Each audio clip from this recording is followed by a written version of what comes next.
I had a friend who was a super high performer in college athletics, got a damn near perfect score on the LSAT, which is the pre-attorney test to get into law school in America. Went to Columbia Law, which is one of the best law schools in America. Got a clerkship with the best judge, studied and worked all the time, and then got a job at the most prestigious litigation firm in the country in Washington, D.C., William and Connolly. Got a job there.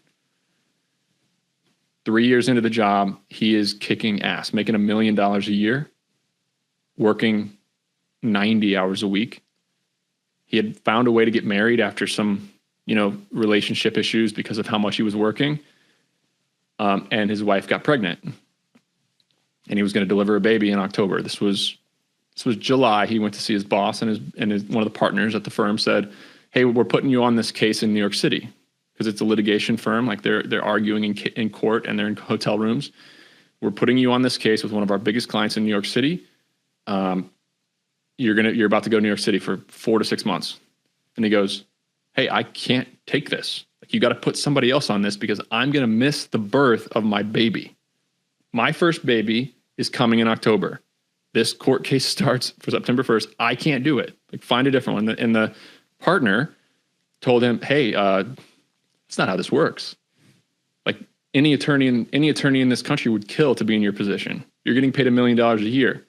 If you make partner in 3 years, you're going to be making $5 million a year for the rest of your life and on up. Like, this is what we do."